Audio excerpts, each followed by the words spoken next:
E a palavra de Deus diz que nós o amamos porque Ele nos amou primeiro. E o seu amor nos constrange, de tal maneira que nosso amor é em resposta ao seu amor por nós. Microfone. Convido os irmãos a abrir a Bíblia em 1 Timóteo capítulo 3, estaremos lendo os versos de 1 a 7.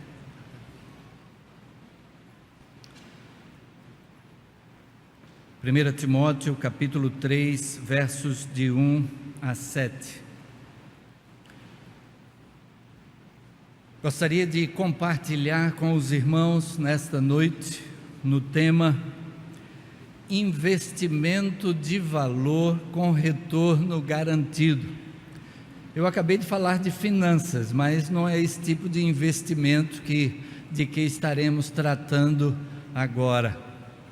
É um outro tipo e que tem um retorno garantido. 1 Timóteo capítulo 3, versos de 1 a 7. E assim lemos: esta é uma palavra fiel. Se alguém deseja o episcopado, excelente obra deseja. Convém, pois, que o bispo seja irrepreensível, marido de uma mulher, vigilante, sóbrio, honesto, hospitaleiro, apto para ensinar, não dado ao vinho, não espancador, não cobiçoso de torpe ganância, mas moderado, não contencioso, não avarento, que governe bem a sua própria casa, tendo seus filhos em sujeição com toda a modéstia. Porque se alguém não sabe governar a sua própria casa, terá cuidado da igreja de Deus? Não neófito, para que ensoberbecendo-se não caia na condenação do diabo. Convém também que tenha bom testemunho dos que estão de fora, para que não caia em afronta e no laço do diabo. Vamos orar. Senhor Deus, louvamos o Teu nome, Pai, e agradecemos pela Tua palavra, pelo texto da Tua palavra que agora foi lido, porque a Tua palavra nos ensina a respeito daquilo que temos como responsabilidade como servos Teus. E assim, Senhor, fala ao nosso coração conforme o Teu querer nesta hora e dá-nos a disposição de aplicar no nosso viver o ensino da Tua palavra. É o que suplicamos em nome de Jesus. Amém, amém.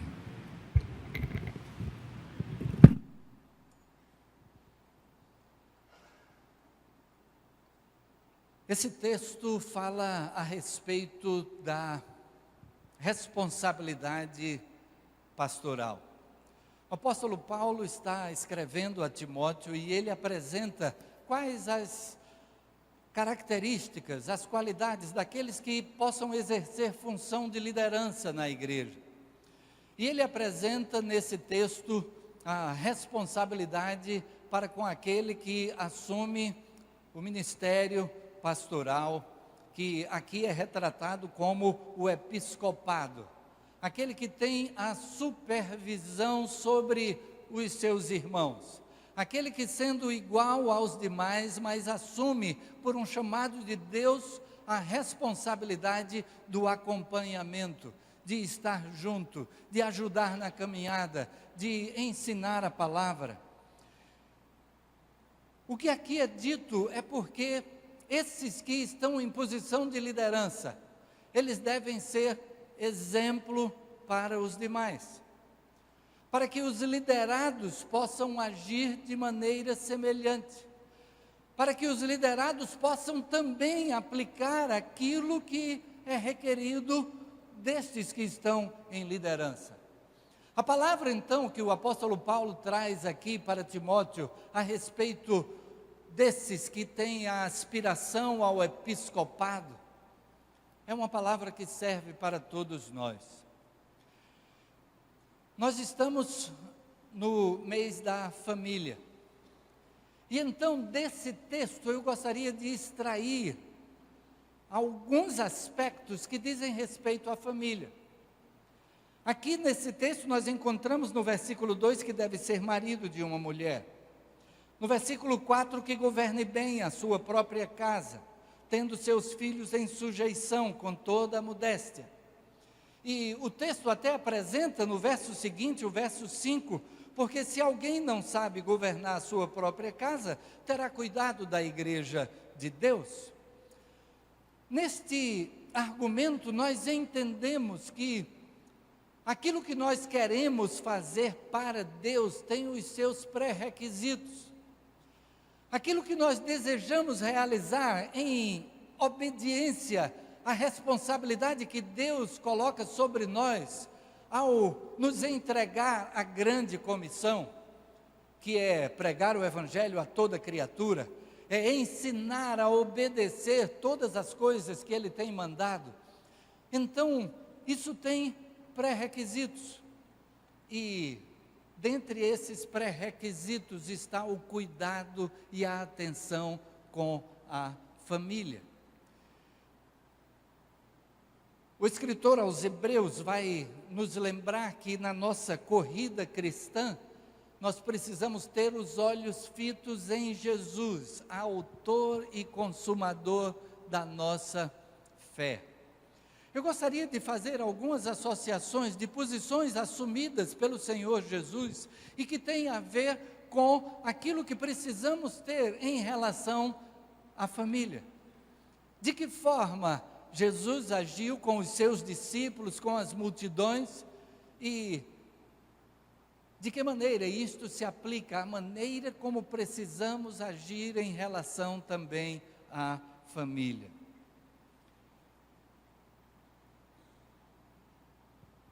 Falei que o tema da mensagem é investimento de valor com retorno garantido, e o primeiro investimento que gostaria de destacar na vida de Jesus é o investimento em oração e na palavra.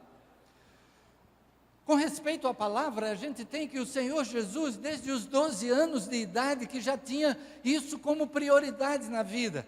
Ele é levado pelos seus pais a Jerusalém pela primeira vez, após completar os 12 anos, ele tinha a oportunidade de conversar a respeito das Escrituras com os professores judaicos, com aqueles que tinham a responsabilidade do ensino das Escrituras. E o seu interesse é tamanho que José e Maria voltam para casa. Toda aquela caravana retorna para Nazaré, mas Jesus permanece em Jerusalém.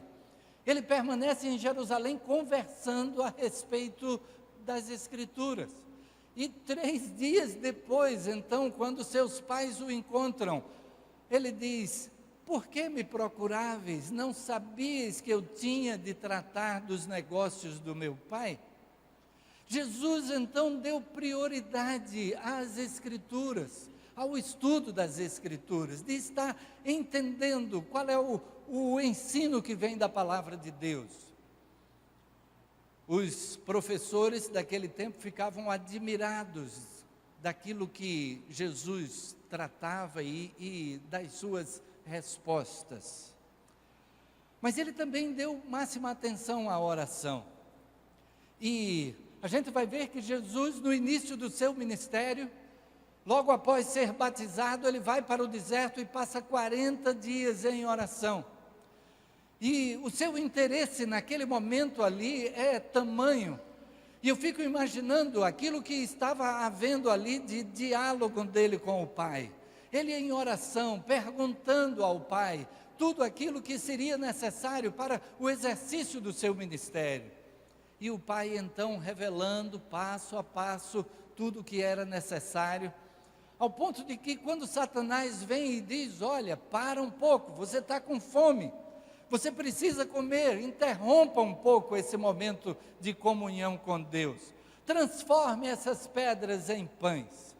E aí a resposta de Jesus naquele instante é: nem só de pão viverá o homem, mas de toda palavra que procede da boca de Deus.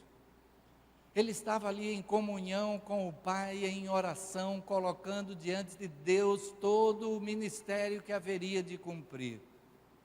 Mas a gente vai ver que o Senhor Jesus também antes da escolha dos discípulos, aqueles 12 que estariam mais próximos a ele, ele passa uma noite inteira em oração. A gente tem o relato também de quando Jesus andou sobre as águas. Antes de andar sobre as águas, o que é que ele fez? Ele esteve em lugar separado em oração por boa parte da noite.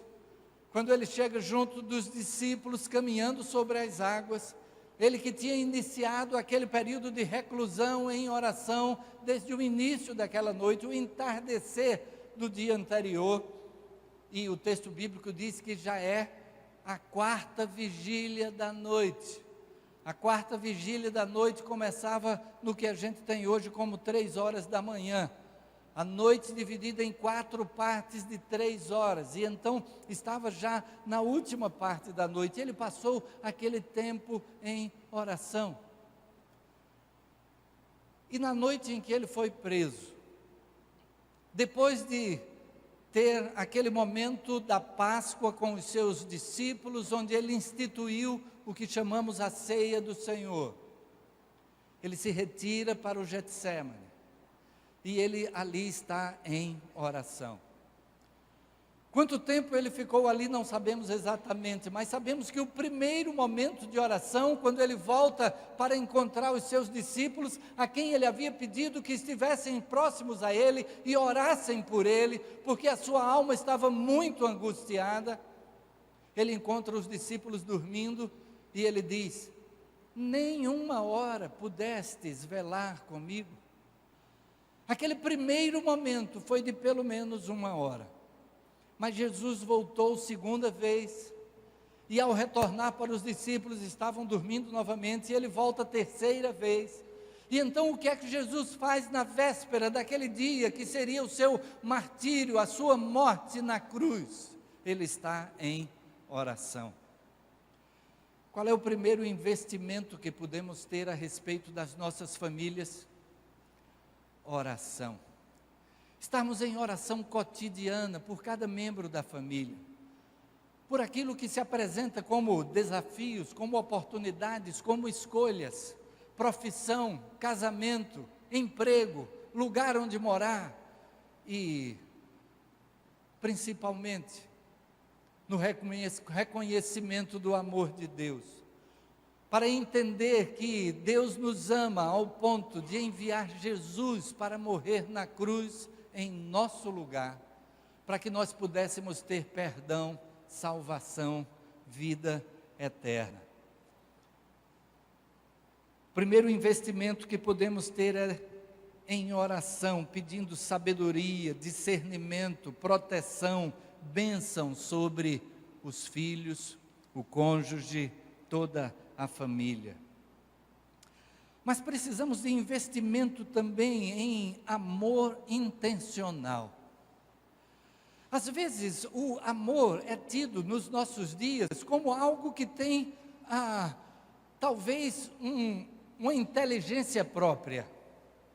Como que o amor acontece casualmente, parece que o amor decide nascer no nosso coração e ele também decide morrer.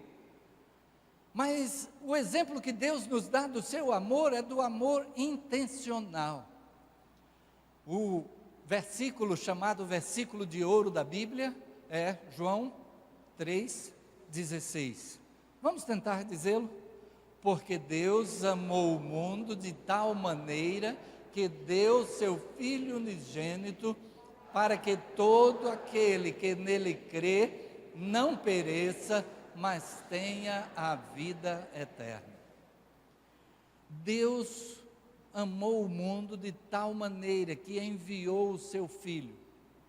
Ele deu seu Filho unigênito, seu Filho único, para que todo aquele que nele crê não pereça, mas tenha a vida eterna.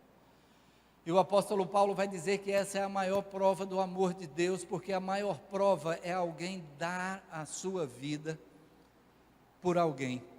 E ele ressalta que Deus dá prova do seu amor pelo fato de que Cristo morreu por nós, sendo nós ainda pecadores.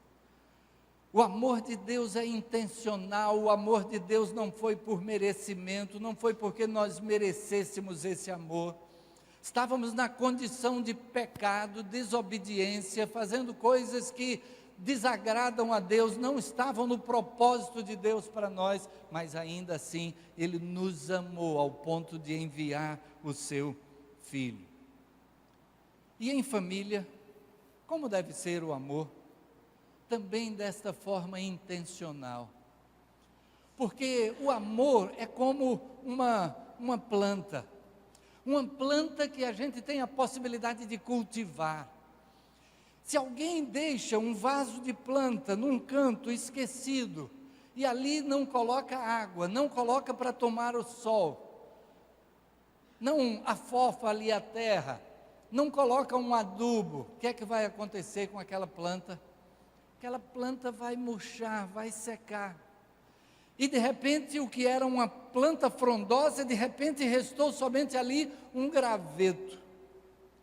Mas alguém desafiado por aquela planta, vai ali, afofa a terra, coloca alguma quantidade de adubo, coloca água, coloca para tomar o sol adequado para aquele tipo de planta, e daqui a pouco aquela planta começa a brotar novamente.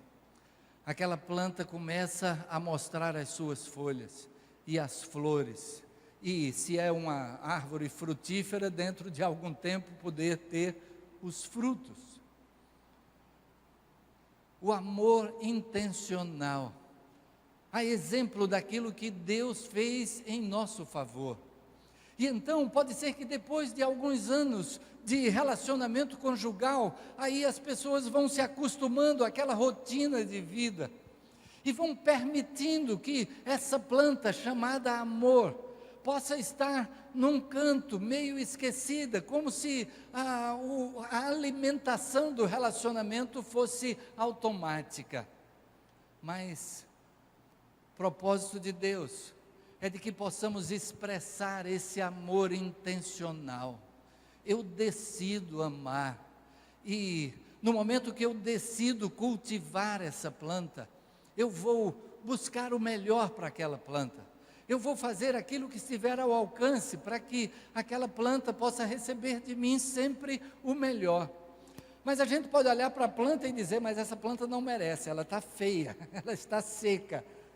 Mas vai ser através deste investimento de amor intencional que ela reverdecerá, que ela brotará novamente, que ela fará com que aquele ambiente que estava ali meio que sem vida, agora possa estar tendo um testemunho de vida pelo amor intencional.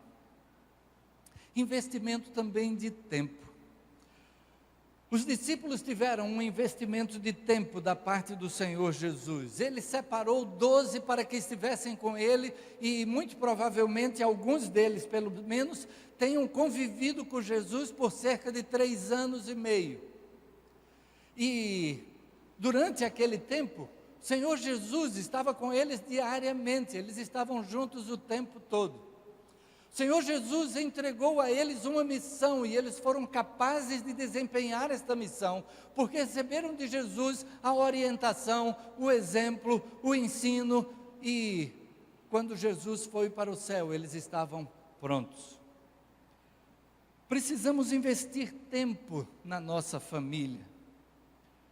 Mas alguém dirá, pastor, eu trabalho 2 expedientes, estudo mais um expediente, quando chega o final de semana eu tenho horas extra, e para que possa manter a família eu tenho que me desdobrar, e quase não resta tempo. Esse tempo precisa ser criado, precisa ser aberto. Tempo para a esposa, tempo para os filhos, reservar mesmo na agenda, para que não aconteça aquilo que já temos comentado a respeito daquela criança que chegou para o pai e disse, pai, quanto custa 1 hora do seu trabalho? E o pai disse, poxa meu filho, não sei. Aí fez as contas, qual era o seu salário, dividiu pelo número de horas trabalhadas ali, e chegou a uma conclusão, disse, é tanto. Aí o menino, está certo. Passados alguns dias, o menino conseguiu juntar da mesada, do dinheiro do lanche, etc., e juntou aquele dinheiro e disse: está aqui, pai, eu queria 1 hora do senhor comigo. Eu quero pagar por 1 hora do senhor comigo. Então a gente precisa achar esse espaço, a gente precisa criar esse espaço na agenda, para que haja investimento de tempo na família. Mas nesse investimento de tempo é preciso que haja investimento de atenção. Jesus deu atenção às demandas dos seus discípulos. Os discípulos chegavam para Jesus com uma pergunta: mestre, eu não entendi aquela parábola que tu ensinaste ali. Aí Jesus, com toda paciência, ensinava, explicava o sentido da parábola. Jesus deu atenção mesmo quando eles assumiram atitudes tolas e conversas tolas, num momento tão delicado da vida dele. Houve um momento em que o Senhor Jesus começou a dizer para os discípulos: estamos indo para Jerusalém, lá eu vou ser preso, eu vou sofrer, vou ser chicoteado e morto. Aí um deles chega para Jesus e diz: Senhor, nós estávamos discutindo ali sobre quem de nós é o maior. A gente fica imaginando qual seria a nossa reação diante de um comentário desse. Jesus falando que está indo para ser preso e morto, e eles estão discutindo sobre quem é o maior.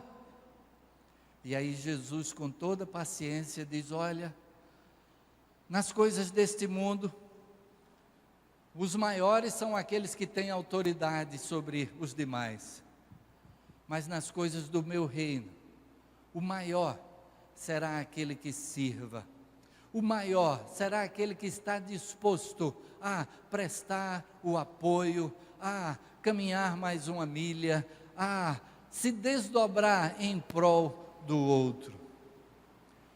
Jesus deu a atenção necessária. E como precisamos dar atenção também dentro da família. Aquela atenção de quem tem prioridades. Aquela atenção de quem reconhece a importância da família e a prioridade que a família precisa ter da nossa parte.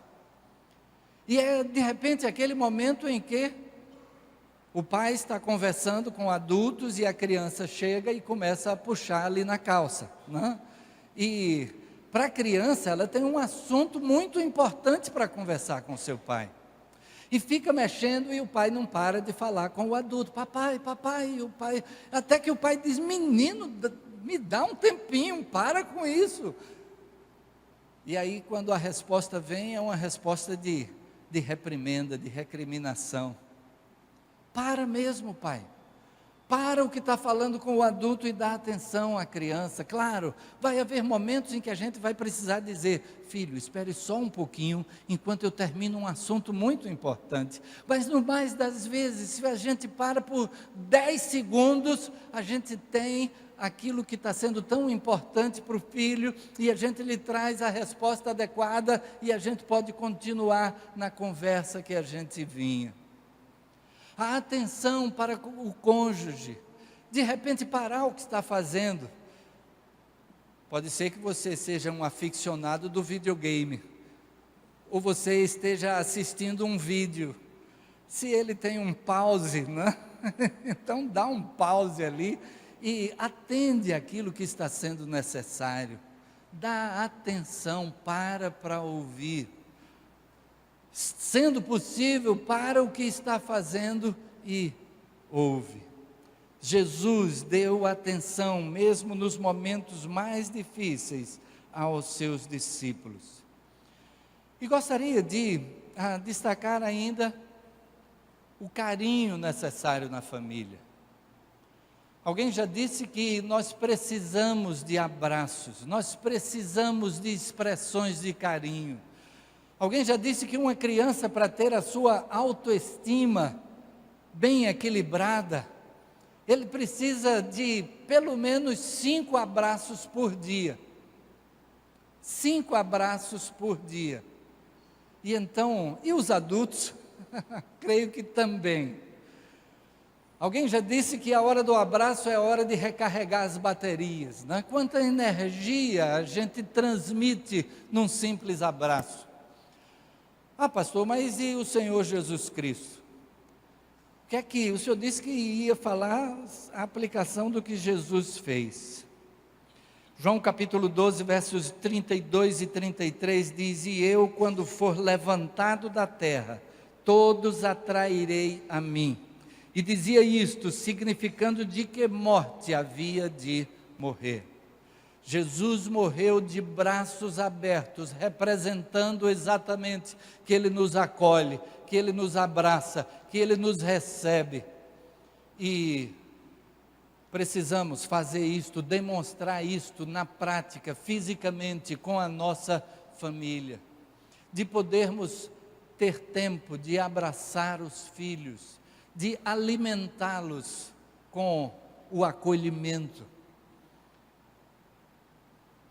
Em determinado momento na história de Israel, Deus chega a usar uma figura até engraçada, porque Ele diz: eu quis fazer com vocês como a galinha faz com os seus pintinhos, que os traz para debaixo das suas asas. Mas vocês não o quiseram, é a palavra de Deus a Israel naquele tempo. Como precisamos de expressões de carinho dentro da família. Que a família possa ser lembrada como lugar assim de acolhimento, de abraço.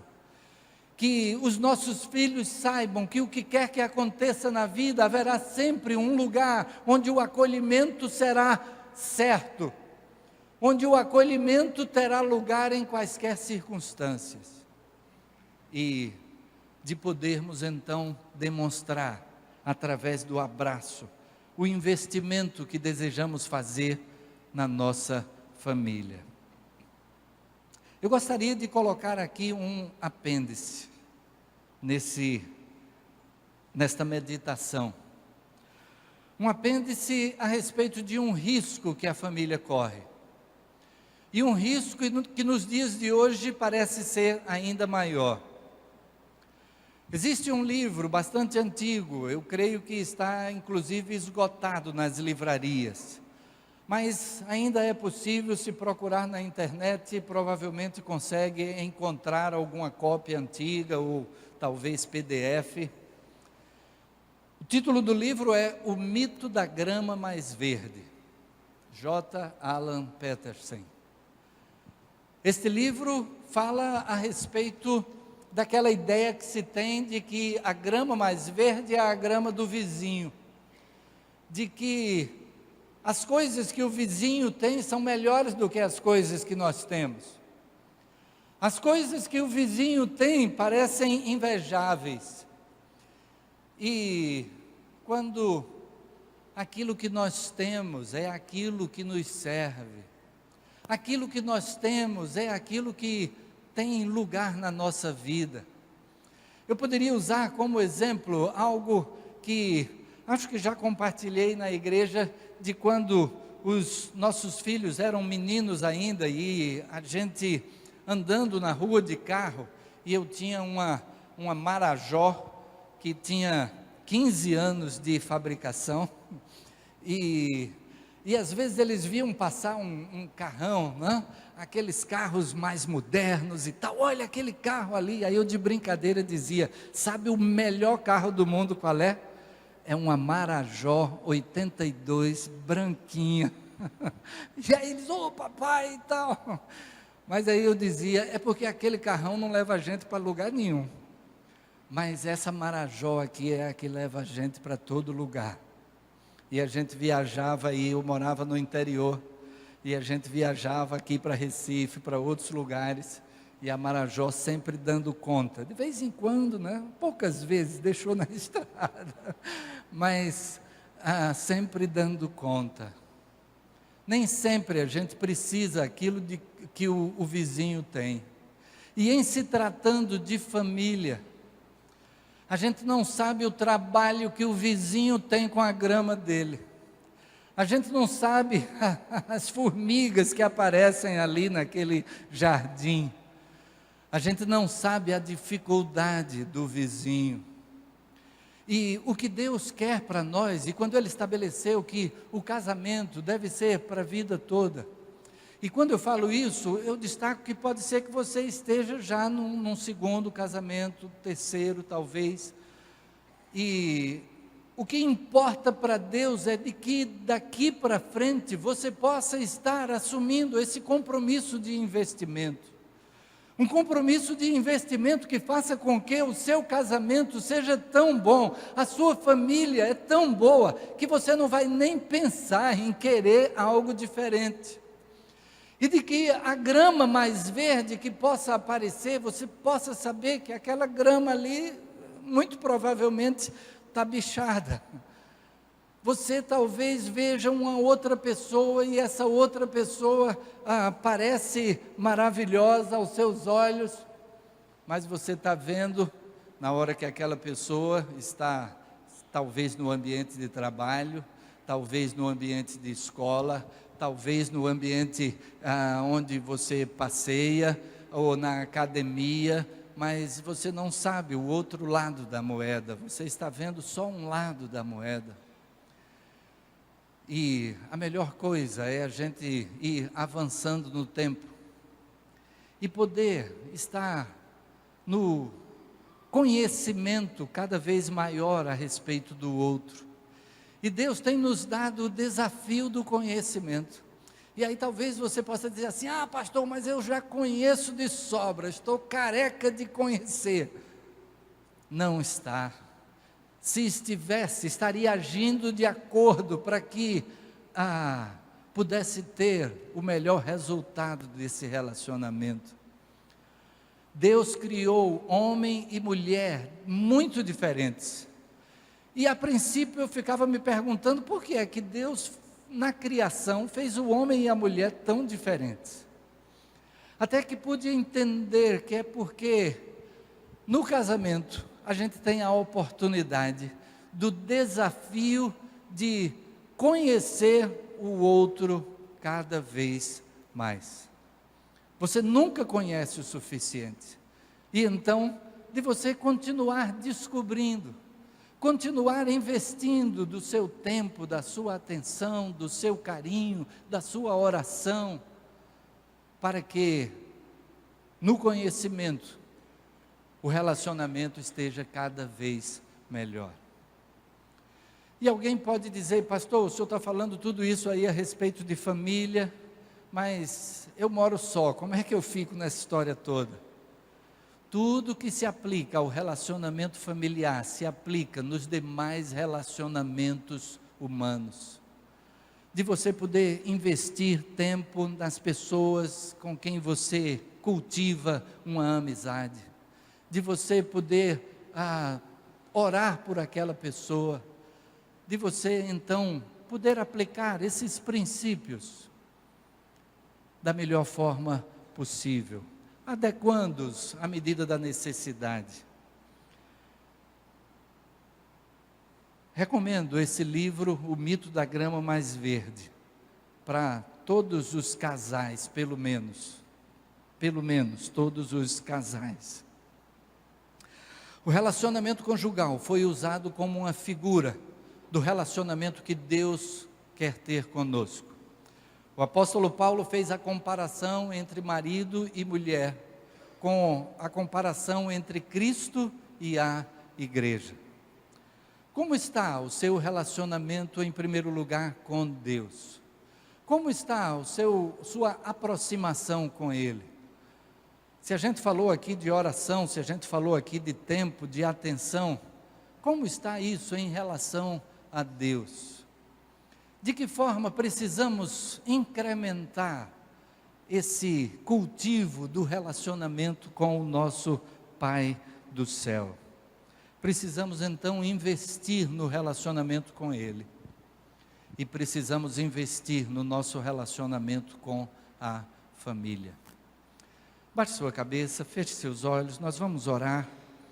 Talvez você veio aqui esta noite e ainda não tinha a certeza de salvação, segurança de vida eterna. Saiba que o propósito de Deus é que o nosso relacionamento com Ele seja a ponto de que tenhamos essa certeza, essa segurança. Essa certeza e essa segurança não porque nós mereçamos, mas porque Cristo pagou o preço do nosso pecado. Nós citamos o versículo que diz que Deus amou o mundo de tal maneira que deu o seu Filho unigênito para que todo aquele que nele crê não pereça, mas tenha vida eterna. Possa receber de Deus perdão, segurança de vida eterna. Para isso basta crer que Cristo já pagou o preço e confessar a sua fé em Jesus Cristo, depositar a sua fé nele, entregar a sua vida nas mãos dele, e ele estará pronto a receber. Ele morreu de braços abertos para acolher a todos atrairei a mim mesmo. Isso foi o que ele próprio disse. Este é o momento de você fazer a entrega da sua vida nas mãos de Jesus. Este é o momento de você poder dizer: sim, Jesus, eu quero que tu sejas o meu Senhor, o meu Salvador. Eu entendi que tu pagaste o preço na cruz. Jesus, quando estava ali na cruz, ele estava no meu lugar, no seu lugar, morrendo a nossa morte, para que nós pudéssemos ter vida. E ele nos oferece esta troca, a justiça dele pela nossa injustiça. A gente entrega a ele os nossos pecados e ele oferece para nós o seu perdão. Ele oferece para nós a sua justiça. E a palavra de Deus diz que se confessares a Jesus como Senhor e em teu coração creres que Deus o ressuscitou dos mortos, serás salvos. De que Cristo está vivo no céu, porque Ele cumpriu o plano, o propósito de Deus da nossa salvação. E se você recebe a Jesus como seu Salvador e o Senhor da sua vida, o Espírito Santo vem habitar na sua vida, e o Senhor Jesus garante vida eterna com Ele no céu. E em relação às nossas famílias, o investimento que precisamos ter. Você talvez pense na realidade da sua família, e no domingo passado citei aqui um pensamento, o pensamento que diz que nenhuma família está numa situação tão ruim que não possa ser restaurada, e nenhuma família está numa situação tão boa que não possa ser melhorada. E então, o que é que pode ser feito para melhorar o relacionamento em família? O que é que pode ser feito para cultivar esta plantinha? Pode ser que ela esteja viva e que precise apenas retirar algumas folhas secas, precise de um pouco mais de água. Ou pode ser que ela esteja definhando e é tempo de agir para salvamento desta planta, para que o nome de Deus seja glorificado na nossa família. Vamos orar. Senhor Deus, louvamos o teu nome, Pai, e agradecemos porque o Senhor Jesus Cristo é exemplo para nós de tantas coisas que podemos aplicar na nossa família, para que possamos estar aptos ao teu serviço, como no texto que foi lido a princípio, do que precisamos ter para te servir. Assim, Senhor, age em nosso viver, que o teu Espírito esteja dando a nós a força necessária, a disposição, a vontade de cumprir aquilo que é a orientação da tua palavra. Ao cumprirmos a orientação da tua palavra, demonstramos fé de que aquilo que tu tens para nós é o melhor para nós. Assim, Senhor, age na vida de cada um de nós aqui. Abençoa as famílias aqui representadas e faz-nos instrumentos teus no seio da nossa própria família. Faz com que possamos estar agindo da maneira que é do teu agrado e que o teu nome seja glorificado e que as famílias possam desfrutar de um ambiente cada vez mais aprazível, alegre, realizado, satisfatório. Age em nós, Senhor, conforme o teu querer. É a nossa oração em nome de Jesus. Amém. Amém.